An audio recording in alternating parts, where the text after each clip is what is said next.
Hi, beautiful human. I'm Zach. That's Dan. And we welcome to the studio.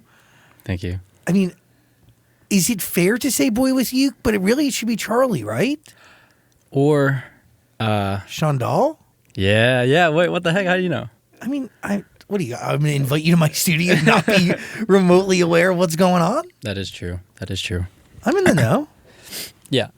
Chandol's your real name. It used to be. It was the English spelling of my Korean name, which used to be my legal name, but then I changed it when I was like 7 because it's an unorthodox name, and middle schoolers are middle schoolers. So, Yeah, they're vicious and they force people into a. What's the right way to say it? To assimilate to a point of losing one's identity. yeah. It also, I think, helps get jobs, I think.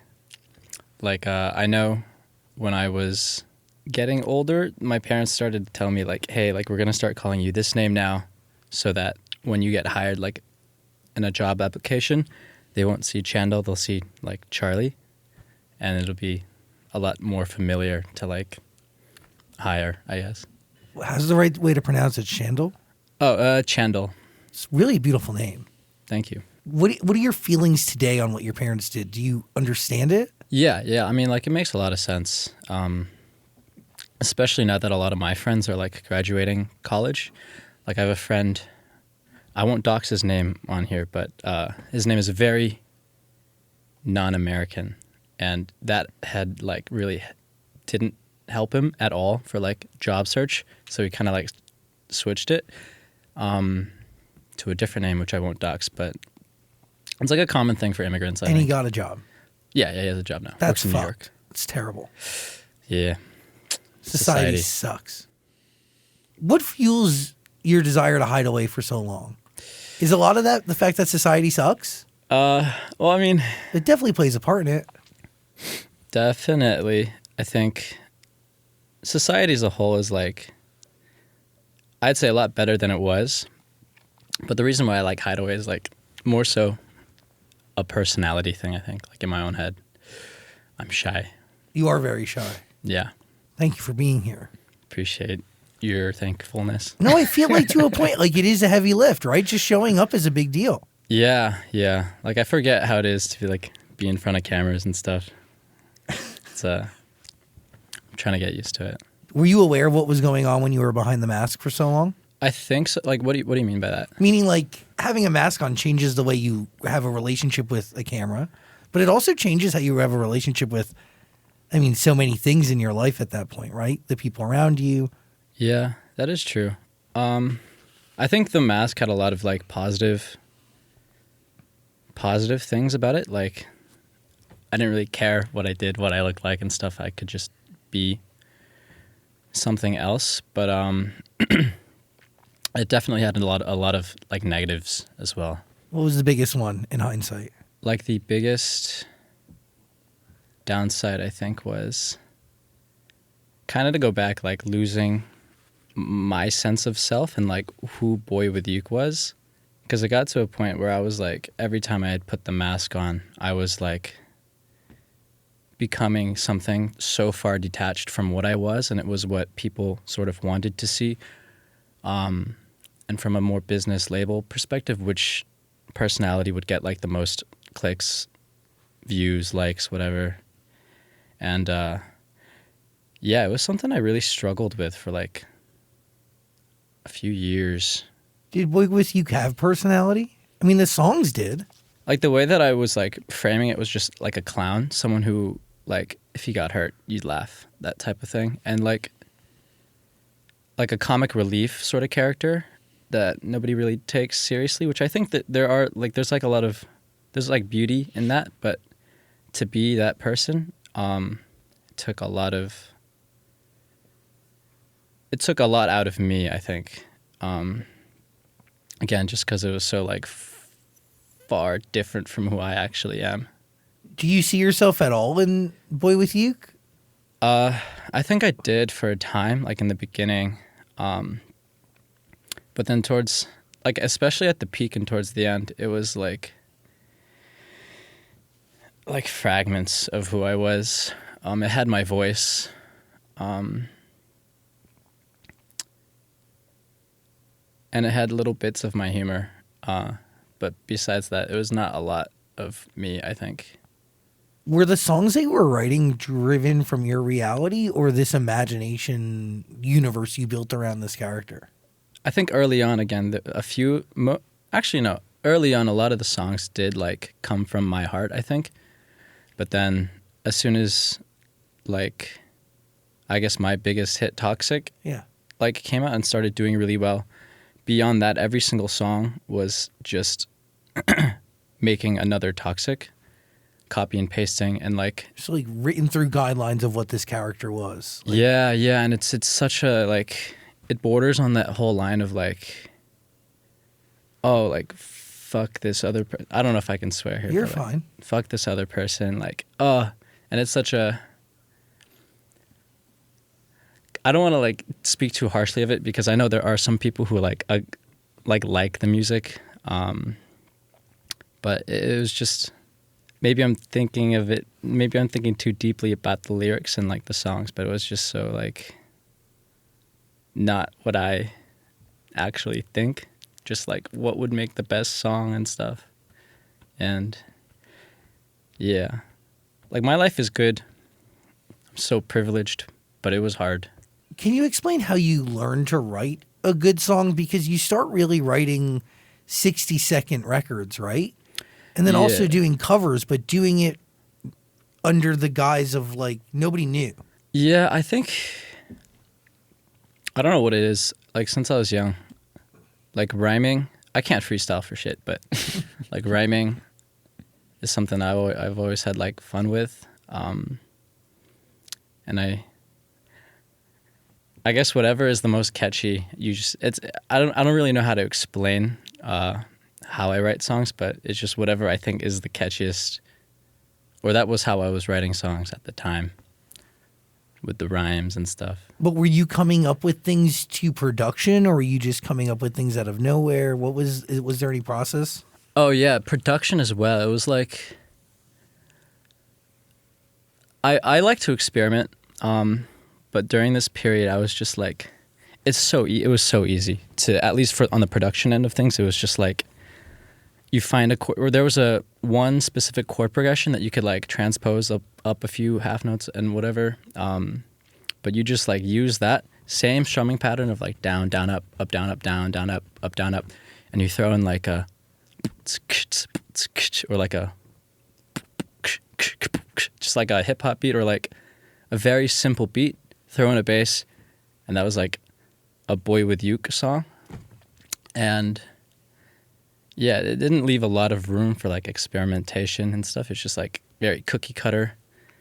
This is the production, chorus, verse, maybe a bridge, and then like just like these lyrics.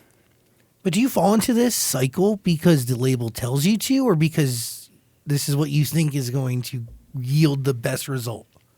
I think at the time it was like both, because the label, obviously they give you an advance and you're fully expected to repay the advance with your music, and therefore you have to think, I guess you don't have to, but it's really heavily encouraged to think about the numbers. And so I guess ultimately it was my choice, but there is like that influence of like, hey, you got to pull your weight, man.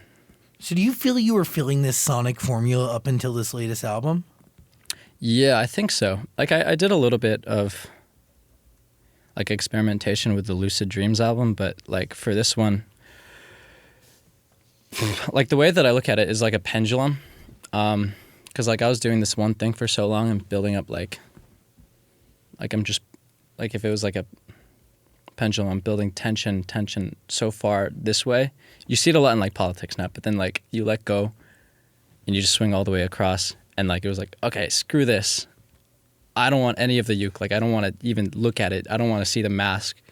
I want to do this whole like different thing that I want to do. And I think that's what Burnout is. That album, or the album, is, I like it, but like at this point, it's like it's old music for me. Like I've had those songs like 70% done since like last year. So Oh, like wow. I listened back to it, and I remember at the time of making it, I was like, oh my God, this is so experimental. It's so cool. And then like hearing it again now, it's just like, it's okay. I just feel like I could have done so much more with it. Who dictates the release schedule, right? It's you. Yeah, ultimately it's me.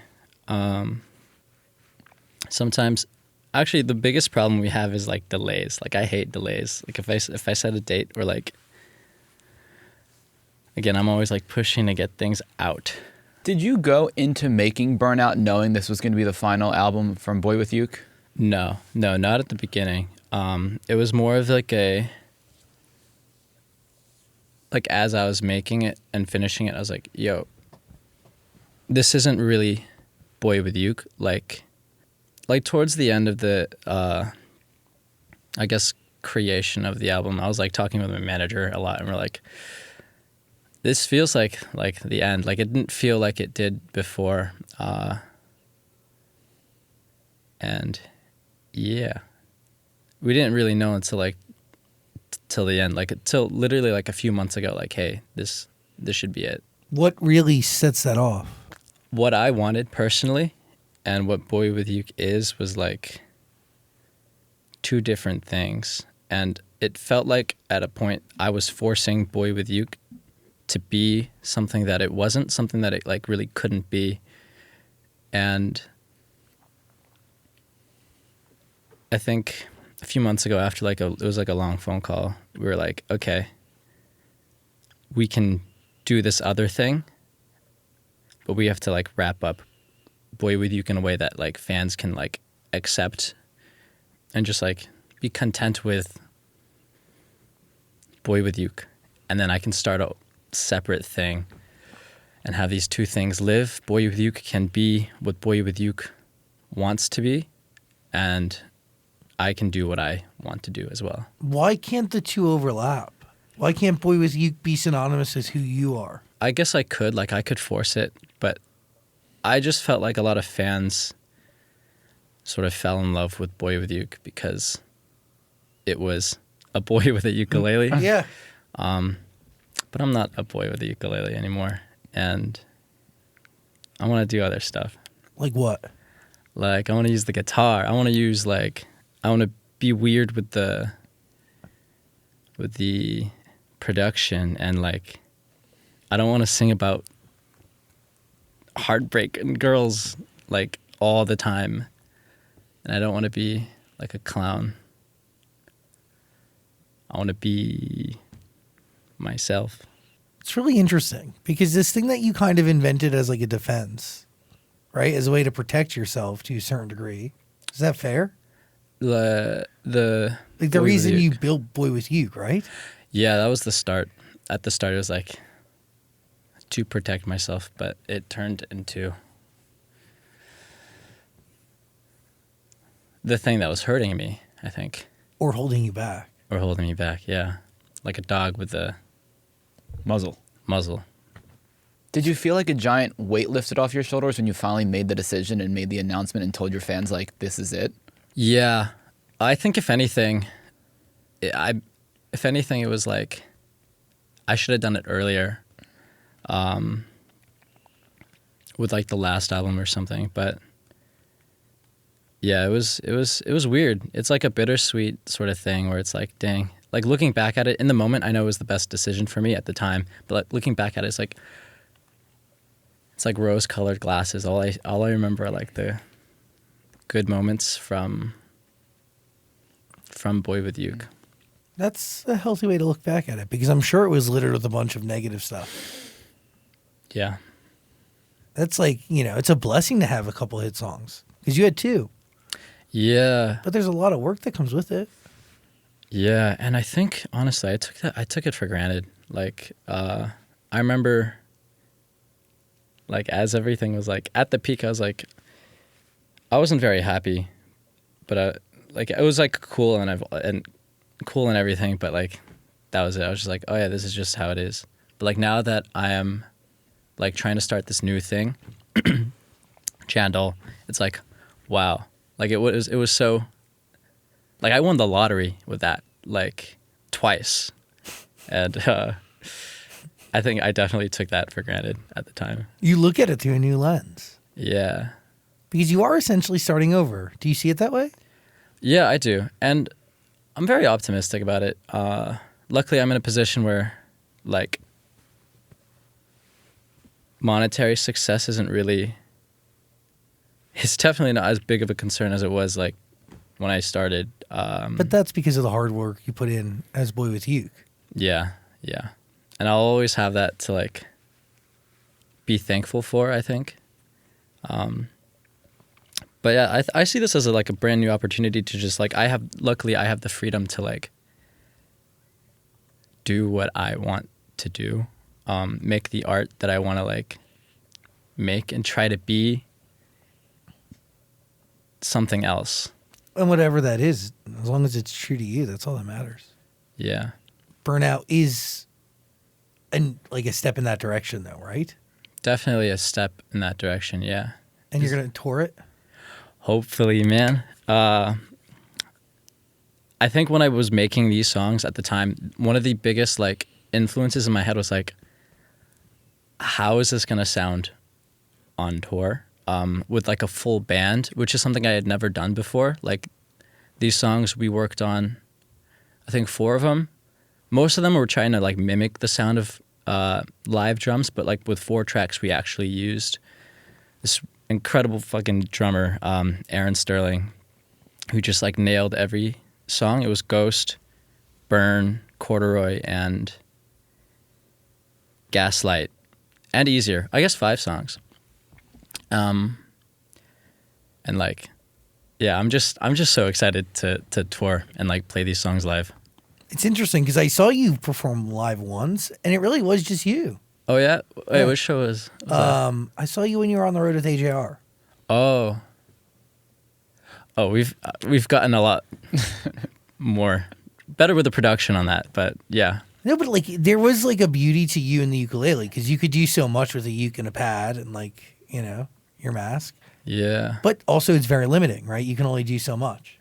Yeah, like there's no, like everything's through a playback, and like I've been to a few live shows now where the drummer is just absolutely insane, and like honestly, like seeing shows with the drummer and without is just like night and day. It's like holy crap. To be able to like throw in these fills that aren't in like the playback, and like even during the talking breaks, the drummer can like just play something that like elevates your like talking breaks. And a guitarist too. You can like totally switch up a song. You could play it like we could transform a song to like not an R&B song to like an R&B song, playing it live. There's so much more like freedom you can do. Will you play some of your hits? Will you play the song with Black Bear and Toxic? Maybe. I mean, when I was like first like thinking about tour, I was like definitely not. I'm only gonna play songs on the new record. But again, like looking back at it now, like at the old stuff, it's like rose-colored glasses. Like I can like I'm like thinking about how I can make these songs, maybe turn them into songs that I would listen to now. Yeah, like, reimagine them. Yeah, exactly. But you should play the songs. And I never advocate, and it's not my like place to even inject my personal feelings. But one should play the songs that people know them for the most. And like reimagining them, doing whatever makes you feel good about those songs, because your relationship is the priority, obviously do that. But to just disown them would be... Yeah, be disrespectful. Yeah, by the way, disrespectful to the things that still help pay bills. Yeah. Maybe I will. You can't put that out into the universe. You got to give shine and thanks to the things that keep you fed. Yeah, you're right, Zach. Fuck.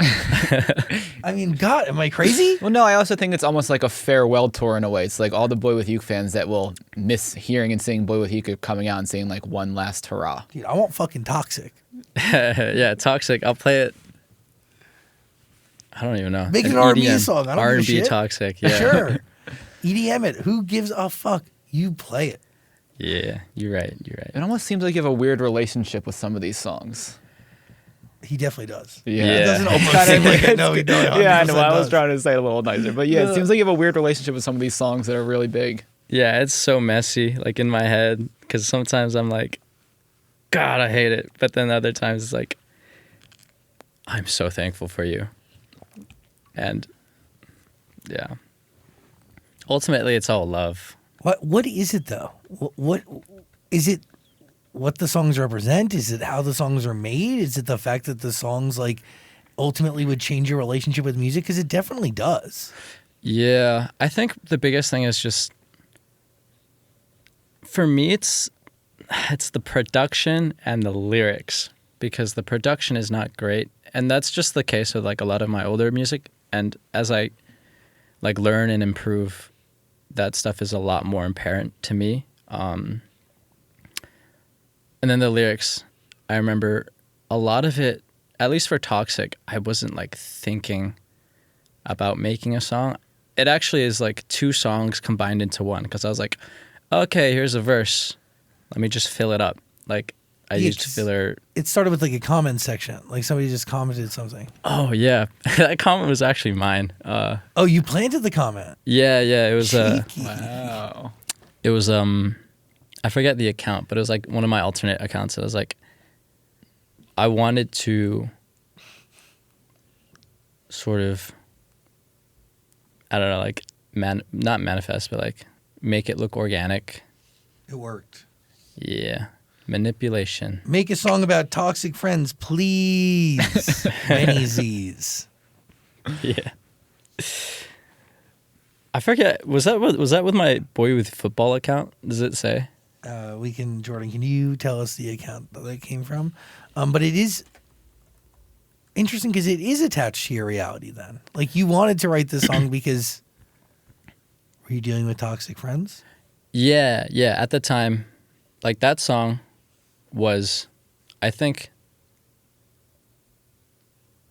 true to me. The songs after that were like trying to replicate that, not so much. But like that song was like, at least the chorus was written based off of like a friend specifically, actually, who I guess we were kind of toxic to each other. But it was the kind of relationship where it's like, yeah, we know we're like not great to each other, but we're still friends. And at the time it was like, this is just what friends do, which is not healthy. But yeah, so I guess there's like truth behind that song. And what's your problem with it now? Just like art, there's so much like perfection and imperfection. Yeah, I guess it's just like the way I wrote it, and some of the bars. Like, there's a bar I have about. It's not even a bar. It's like something about chocolate that I just threw in because it rhymed, and it's like chewing on chocolate, avoiding my opposites, knocking on wood, and it makes no sense. Like I just literally just wrote words that rhymed. And yeah, I don't know. Looking at it now, it's like, ugh. Like I don't know, it makes me cringe. But people love it. Yeah, some people do love it. It was the Boy with Football account left with a Football? comment saying, make a song about toxic friends, please, with a disease. And then you on your main account replied to it. Yeah. My soccer account. Football. And how about the Black Bear record? The Black Bear record was trying to make a hit. It worked. Thank you. Yeah, that one, that one was just trying to make it like super catchy. Same chord progression, very similar production, but just a little bit like cleaned up, pretty much. Lyrical content that was just for the sake of rhyming or for the sake of telling a story? Just like rhyming with the loose story of like, fuck this girl or guy. But yeah, I've never really felt that way about anybody, to be honest. Really? Yeah. You've never had an enemy? Not in like a loving relationship, or I forget what you call it, non-platonic relationship. I've never had like fuck this person. Well, lucky you. Oh, Look, I mean, I've lived. yeah. Is it bad that I haven't? No, I don't think I have either. No, you're young. You're just living. Yeah. Well, I feel like you haven't had that, Dan, because like you just something could be so negative, and you just would choose to ignore the fact that it's negative and just like move on. Yeah, I was thinking earlier, actually, like yesterday, that I like have no enemies, never have had enemies, never get in fights or arguments or have beef. I feel like you probably do. I just think you just choose not to acknowledge their existence. Well, maybe that's a good thing. Well, yeah. Whoa. I mean, yes, to live with rose-colored glasses and to live in like this, like ignoring reality world. Yeah, it feels good. Ignorance is bliss. Yeah. Amen. You know what song I did want to ask about? It's an old song that ties into a new one, because what's the meaning behind Two Moons? Because you do reference that on Ghost. Yeah, Two Moons. That's a song from that actually like kind of it did numbers from my past that I actually really like. I still like to this day. There we Like go. that song was kind of a trip. Like I wrote that song based off a dream I had about two moons in the sky. I was like lost in the woods and there's like two moons in the sky, and I actually have a tattoo of it. That's sick. Oh, cool. Yeah, my first tattoo. But there's like two moons in the sky. One was like the regular like full moon, and the other one was another full moon, but of the dark side of the moon, but like lit up. And I remember they lit up two different paths, and I had to like choose a path. And in a dream, like you just have this narrative that you follow, and I was like, oh, I have to choose one path. So I chose one path, and it ended up leading me home. And like the way I think about it now is like, okay, two paths: college for economics, music.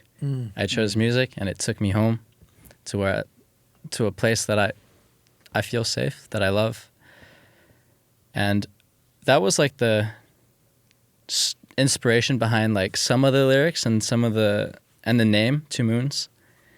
And I just remember that song came together so like easily. It was like, oh, this just works. And yeah, I love that song, Two Moons. And how does that tie into Ghost, and why did you reference it? Keep seeing two moons in... I keep seeing two moons in my dreams again. Can you tell me what they really mean? I think, I forget. The way I interpreted it right now is that I'm questioning if the music thing is for me. I think when I wrote that song, it was in this like love... I was in like a love-hate period of music. And is there more context to that lyric? It says, but I confess I haven't been in the best internally. I keep seeing two moons in my dreams again. Can you tell me what they really mean? Then it gets into the chorus where it says, I should have told you when I had the chance. Lost in the memories we don't have. I see. Yeah, I think it was loving and hating like music at the time of writing. Has your relationship with music gotten better? Or, I mean, it's definitely morphed. Yeah, I think so. Especially now, like less pressure. I love waking up and then getting into the studio. Studio's in my apartment now. I have an actual studio. It's not an actual studio, but like before I'd make everything in my bed, but like now I have a room dedicated to making music, and it's great. Like I go in there sometimes I make crap. Sometimes I make something that's like, yo, this is really cool. And when it's really cool, it feels really good. Have you had more songs like Two Moons that just flowed very easily? Yeah. There are a few sprinkled out, like Homesick from Lucid Dreams I really liked. King of Nothing also. A lot of Burnout I really mess with. Like Ghost itself was like, oh, I loved how Ghost turned out. And a lot of the new stuff that I'm making now that isn't on Burnout, I just really like, it's the type of stuff that I would put on and like listen to without trying to analyze and like make better. Just like actually just casually listen to. Can we talk about Pitfall? Why did you credit your other self on that record? Pitfall was really the first, even though it was like released last, it was the first song where I really experimented with other things like the guitar. And I felt like it felt right to sort of not pay homage because it's in the future, but like tie in the future project with that first step in the right direction in terms of like my artistry, I think. And yeah, it's a song that I can like put my name on and be proud of. A lot of songs on Burnout are like that, but Pitfall was the first for me. Really? In this project or? Yeah, in this general? project, like Pitfall was the first, or I guess like any of the songs on Burnout, I feel proud of, that I do feel proud of, but Pitfall was the first one that I actually like started for Burnout, if that makes sense. Yeah, I get it. It's cool. It's a great song. Also, Paper Plane's great. Gaslight's great. And I'll whisper that I slept with your sister. Interesting. Dude, my high school coach asked me about that line, and it was the most awkward thing ever. Because, like, he was my high school coach. What is this? Is this a real story? No, I've never slept with anybody's, or I've never slept with someone I knew, a person I've known, sister, but like obviously like if you're a girl, you're somebody's sister if you have siblings, but yeah, no, that never happened. If that whole, there's like a section of just like songs that are a little bit like raunchy, that are based off of a very short-lived, I guess, era in my life where it was a bit of like a hoe era, I guess, where, I don't know, you kind of just, you're a fuckboy, basically.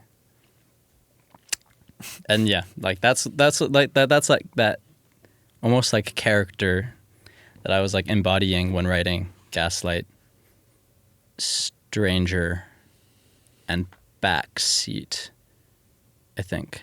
And by channel, you mean just tapping back into, because you lived it. Yeah. That sort of mindset, I guess. Not saying I've done that, but yeah. You can listen to Burnout, by the way. It's waiting for you. It's all on Amazon Music. All of the catalog that belongs to BoyWithUke or Charlie. Or Chandol. Or Chandol.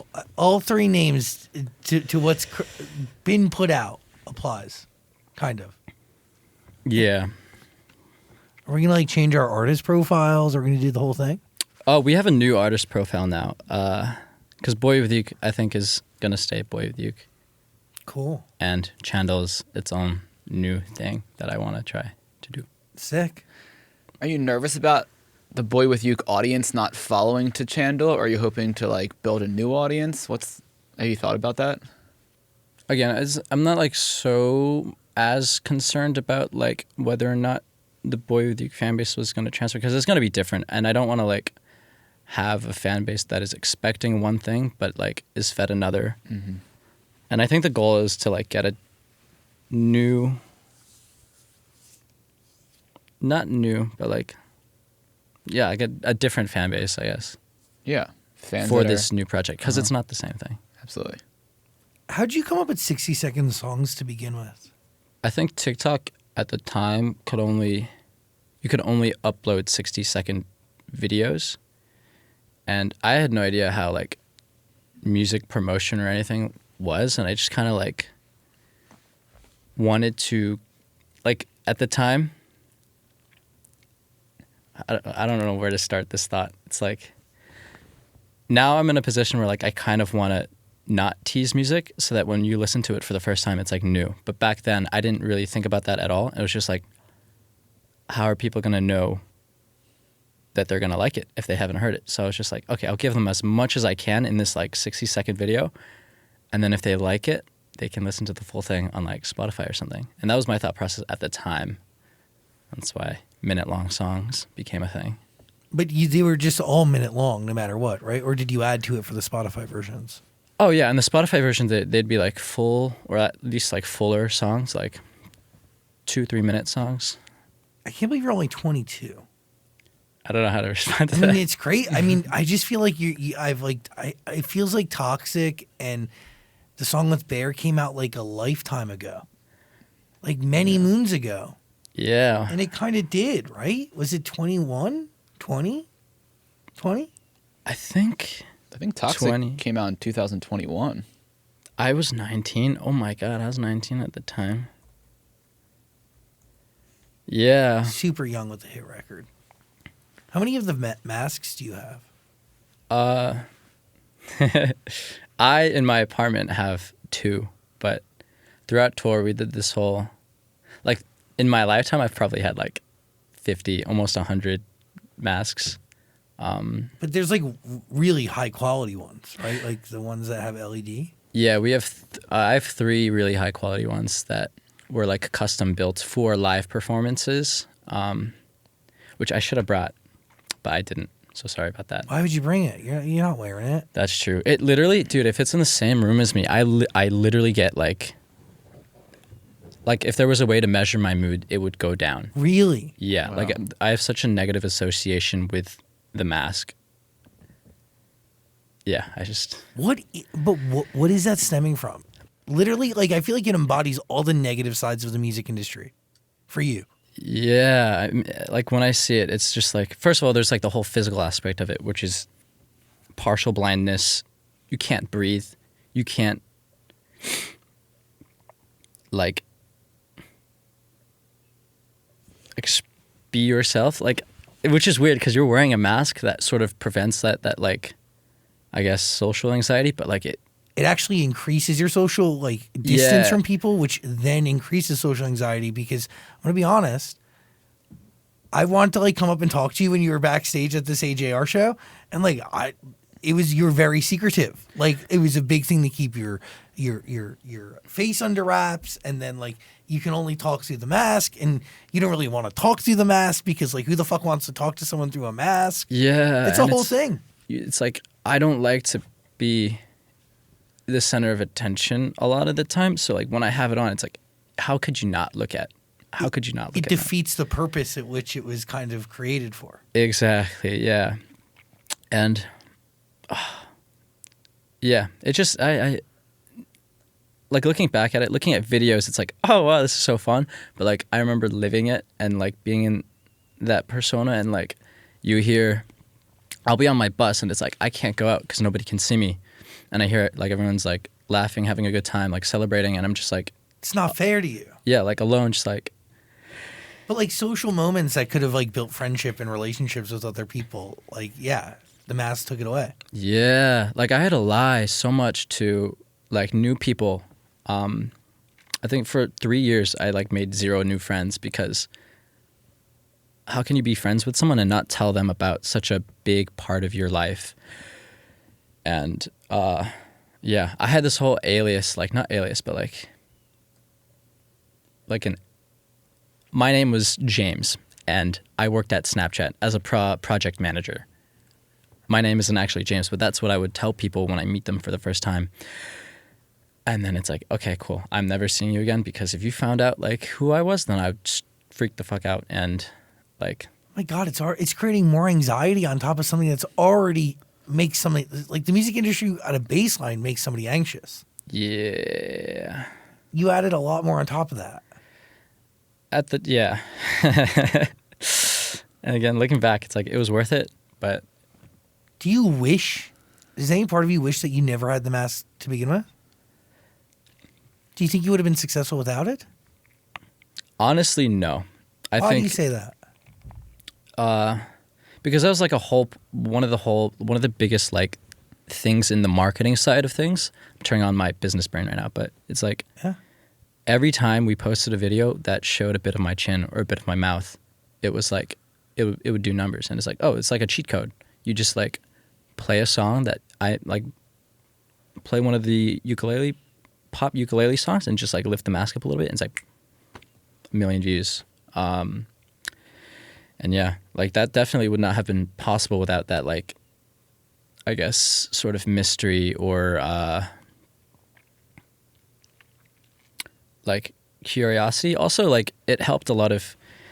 It's really interesting to see the demographic of people who like and dislike Boy With Uke before and after the face reveal. But it definitely, based off of that, it definitely, you could see like some people really liked the mask because it was not attached to any one ethnicity or like face. It was agnostic. It could be anybody. It could be them. Like, it's almost easier to see yourself in just like a not enough. It's kind of a It's like nothing anonymous. face. Yeah, it's like. Yeah, like you could go on Amazon and like be Boy With Uke. What was the data that you saw and the demographic change? I don't want to diss countries, you know, but there were, I think, countries that were a bit more, I guess, traditional, where they're like the fans from those countries sort of went down. The U.S. fan base actually went up, but yeah, it's interesting to see. Like, I guess places where my ethnicity is like accepted, the numbers went up, and then vice versa for the others. It's fucked up. It's life. It's the world. Society, right? Society. Yeah. It's full circle. Yeah. But like these were all things that like we knew going into this. And if that's how people view me now, it's like good riddance in a way. Still yeah. got to pay the bills, but like. But at the end of the day, like, those two songs you got will definitely be paying a lot of bills. And it doesn't matter. They're going to live forever. Those two records will live forever. Yeah. Is that weird? Do you hate that? No. Like, it's kind of crazy. It's the reason why I could fly here today or yesterday. And yeah, I don't know. It's weird because it's like a part of me now. And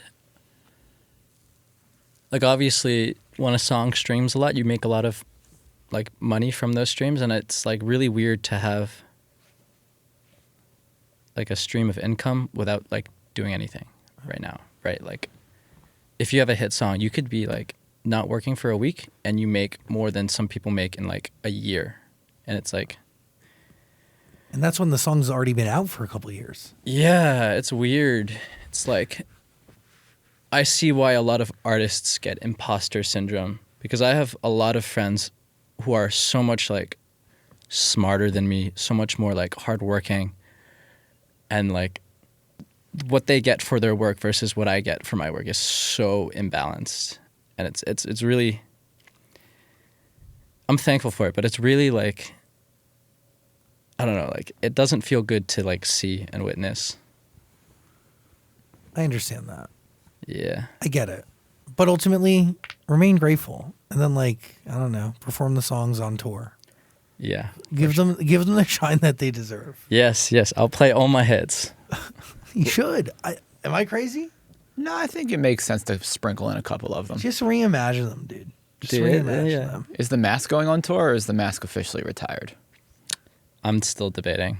Because again, I really don't like it. But it is the last Boy With Uke tour, and the mask was a part of Boy With Uke. So. Why don't you do it with, give us a little sprinkle of the mask and then move on from her? Yeah. You don't Or need him. the full thing behind the mask. Yeah. I think, I don't know, we'll see. I don't usually start making the set list and like think about planning the tour until like a lot closer to the dates. But I mean, I don't want to sound like a businessman, but it's definitely, regardless of if the mask is there or not, it's going to be such a good show. Prepare yourself. When tickets are available, we'll put a link below in the bio. But listen to all of the music that belongs to this man. Yeah. It's all on Amazon Music. Link below. Final thoughts? Well, I guess like with the whole mask thing, I don't want to keep going on it, but like where do you keep them? Because they were such a big part of your identity, but you just like put them in a box and hide them away? No. Are they on display at your house somewhere? So I have the really like the custom made masks. The custom made masks are actually, even though they're custom made, like those are the ones that I hate. I have one of the like Amazon masks that you can get just hanging in my room because I think it's like a cool little knickknack from my past. But then like the actual professional one, I have it locked up in a Pelican case that I keep in my closet in my studio that I like never bring out. And it's just They're expensive. yeah. Do they have like in-ears in it and the whole thing? No, the inners are separate, but it had a mic that I actually sewed onto the front or the inside of the front of the mask. And like an LED wire that led to this whole back strap that I had in my stomach, and it was just Oh, it's making you so anxious. Relax. yeah, it was. Oh my God. It smelled Take a deep so breath. bad. It smelled so bad. It was just terrible. We made a sorry to like keep this dragging on, but like we Oh, made That's a interesting. we made a really bad mistake really early on of trying to clean the mask with tequila. What? Because on the directions it said to wash the mask or to wipe it down with vodka, and we're like, oh, tequila is like the same thing. It's not. It's not. No. No. It stinks. That it's like fermented. It smells like fermented sweat, Oh no. and I guess that's what like 3-year-old tequila smells like. It's gross. Wow. Yeah. Interesting. Interesting to reach a place in your career where you have to go get a custom, really expensive mask made of this character. Like, is it a character you created or is it just a mask you bought? It started as a mask I bought, but then it turned into a character. And yeah, it was definitely not something I ever thought I would do in my life. Like, how do you predict that you will spend a yearly salary on a plastic mask?